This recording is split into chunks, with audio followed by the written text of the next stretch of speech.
Okay, let's start.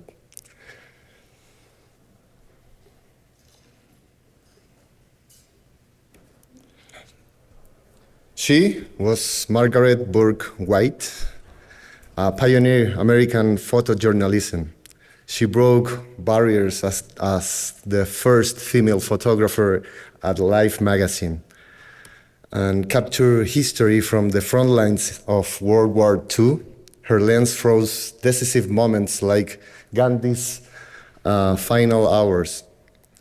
One of her quotes encapsulates the mindset of every hacker, every red teamer, and social engineer. Because in our world, access is everything. But what if the door doesn't need to be open? What if it's already there, hiding in plain sight, just waiting for someone to notice?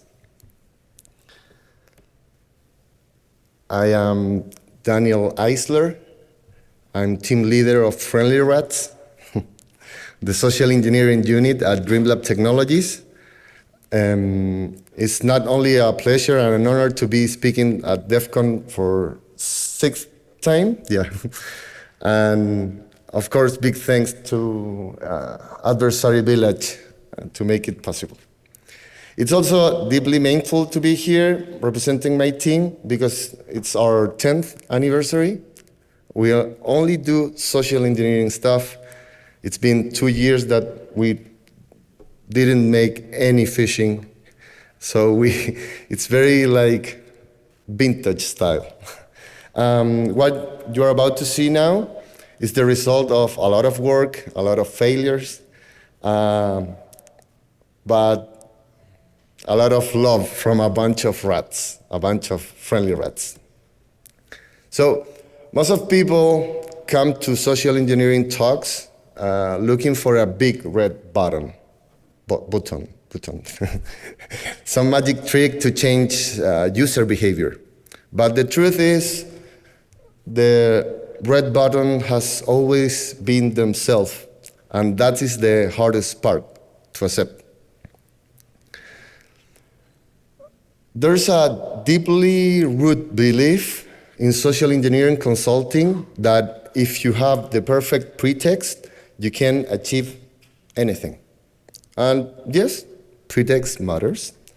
Just like the right outfit, the right tone of voice, a well-crafted email, technical lingo, and a solid OSINT over your target. All that helps. But what happens when the person you rehearse with is not the person that you have in front of you? What if just that morning the company changed the physical access protocols? What do you do when someone says to you, "Can you repeat your name? You are not in the company database." So in our experience, the main reason infiltration failed isn't because the plan was bad, it's because someone didn't know when to let to go the plan. And that happens to all of us, all the time. The pen tester who forced a tool, even though the environment has changed. The salesperson who keeps reading their pitch, even after the customer already says yes. The DEF CON attendee who keeps connecting to free Wi-Fi. Rigidity kills instinct. And in social engineering, instinct is the line between getting in or staying out. So that's why we stop looking for the perfect script and start looking for something else, the perfect moment to drop the script. This is I don't gonna say names, but it's a real case. We had everything ready. The pretext of being authorized suppliers, the customs, a fake credential, props, a careful craft plan. But right before executing the infiltration, we stopped to extract proximity card codes from the RFID reader at the main entrance. And that's when the environment spoke first. As we were pulling credentials from the reader, we noticed a technician rushing by. We heard strange noises. We followed the sound and reached a door half open. We peeked inside and saw chaos. Not the kind of chaos that you run from, the kind of chaos that invites you to improvise. So, just like in the movies, when everything slows down, the words fade into slow motion and the main character stands still while the camera zooms in. Remember that? We saw people running, pieces of ceiling in the floor, water pouring from above the reception desk, and a technician on a ladder trying to save the world. What for anyone else will be a nightmare, for us, it was like being kids again, and suddenly someone hands you a bag and says, it's piñata time. So as Sun Tzu says in The Art of War, he who can modify his tactics in relation to his opponent and thereby succeed in winning may be called a heaven-born captain. So we did. We changed our entire plan on the spot.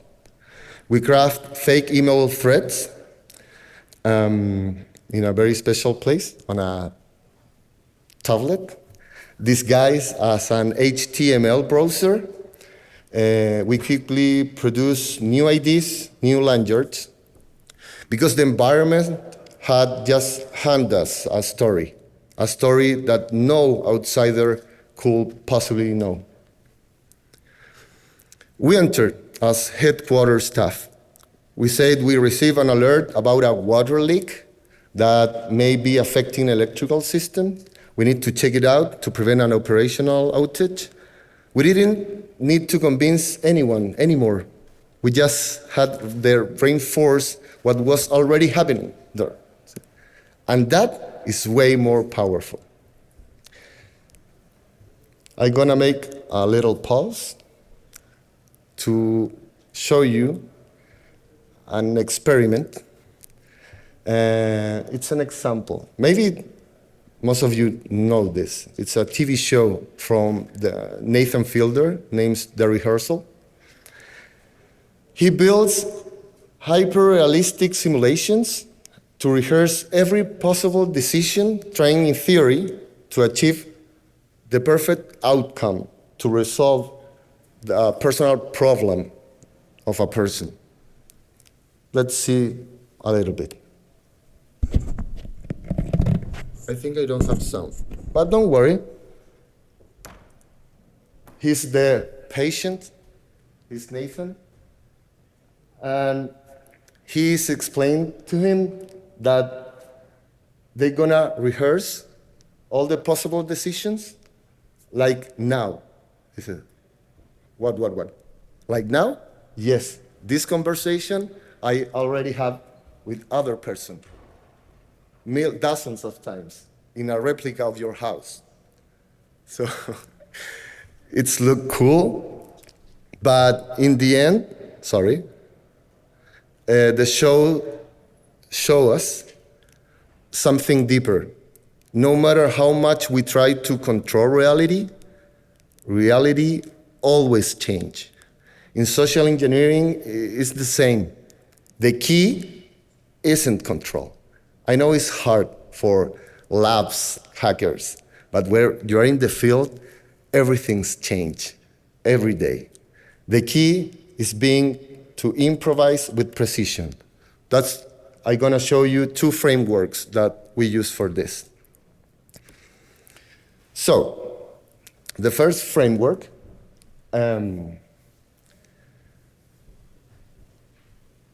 we see the same process approach from two different worlds, one from psychiatry, another for military tactics, but they build the same process.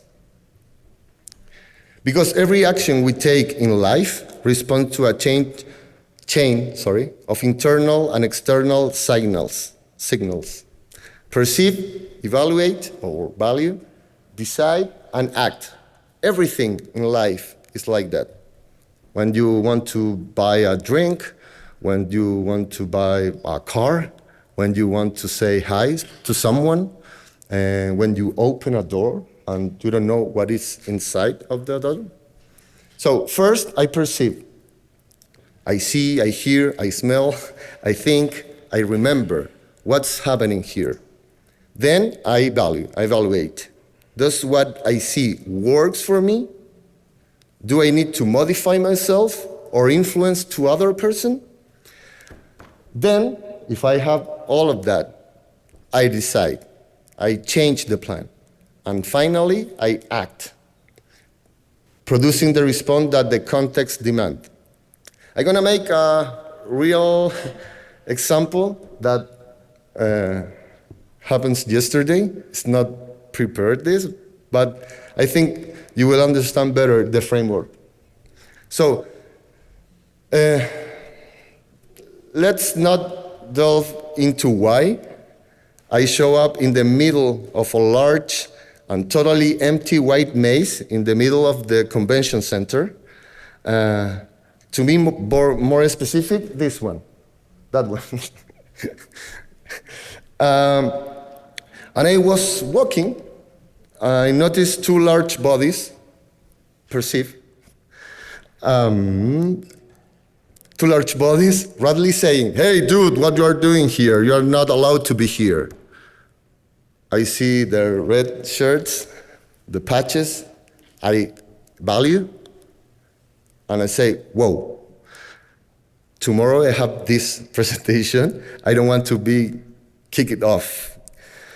And in that moment, one of them throws out an almost existential question. He says, "Are you human?" And that was a gift for me. I value, I say, this is my chance to show myself vulnerable and get out of this. I'm going to talk with them like the cat of Shrek, you know, like. So I modify my tone of voice and says, "Yes, sir, I am human." And they stay silent and kindly escort me to the exit. The fun fact, if you want to know what there's inside there, this place is the best individual restroom in the conference center. But only for them. So remember the framework. Okay, let's continue. Back to the intrusion. Without bypassing any control, we walk straight to the reception desk and introduce ourselves with the new pretext. The receptionist greets us, listens carefully, and calls the manager of the floor. A manager we hadn't mapped in our OSINT stage, because later we found out this was a temporary replacement. The original person had resigned just a few weeks earlier. So she came to us, she greeted us, and introduced herself by the name. Can you tell me a name? Any name? Anna, thank you. So she said, "Hi, I'm Anna." "Oh no, once again, no one from headquarters told me anything about our visit." And in that moment, the second framework, which you will learn about shortly, was activated. She validated us without even knowing it. Then we showed her the fake email threads, stuff with big names that she recognized. She had no idea it was just a local HTML. She asked us to include her in the next visit and told us we could go ahead on our own. So we did. We didn't invent a character. We became exactly what the environment needed to see. And we moved freely through every part of the facility until we reached the server room. And the server room with a very strict guard, serious, focus. He checks our credentials, he hesitates, picks up the phone, and starts dialing. We glance at each other in that moment, and we know this is the moment, so we interrupt him. You can call Anna.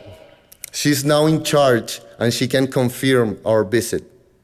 His micro-expression said it all, no words needed, just the slight shift in his face. But before we get what happens next, let's break down technically how we pull this off. This was our shot. As Henri Cartier-Bresson once said, the French photographer known as the father of photojournalism, famous for capturing the decisive moment with invisible and poetic precision. This was ours. The guard's expression shifts, a hint of laughter, a few casual friendly remarks. He puts down the phone and smiles and says, "Go ahead, guys." Moments later, he was personally escorting us through critical areas facility. They didn't see us as outsiders. They saw us as part of the natural flow, like in Augusto Boal's Invisible Theater. Back in the 70s, Boal placed actors in public spaces to stage scenes charged with social and political meaning. But there was no stage, no lights, no announcement. People didn't realize it was theater. They accepted it as reality. And that what made it so powerful. So we didn't explain too much, just enough. As Hemingway says when he spoke about dignity of the iceberg, we let the surface show and left the rest beneath.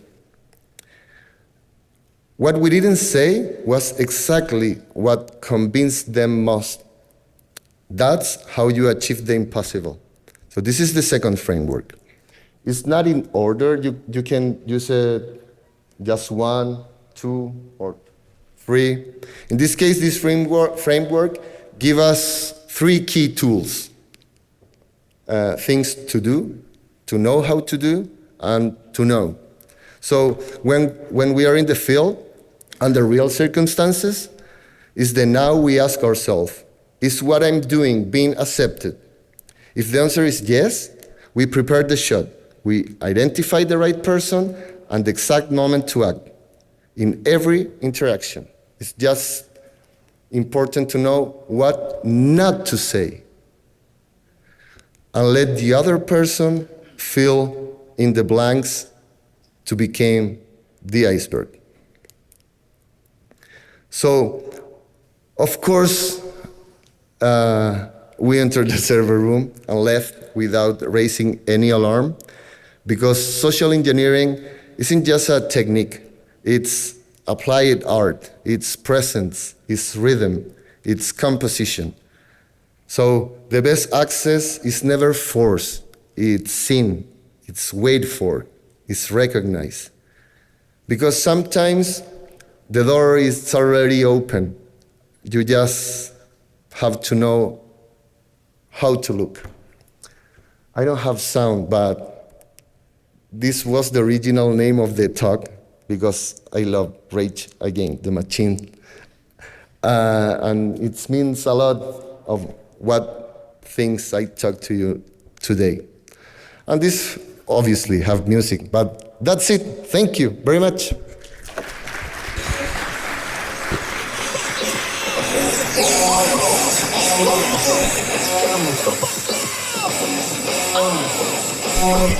Some questions? Yes? No? Any question? We have time if you want. Someone? No? We can talk downstairs, obviously. Okay, thank you. So, a lot of risk after doing that kind of a thing.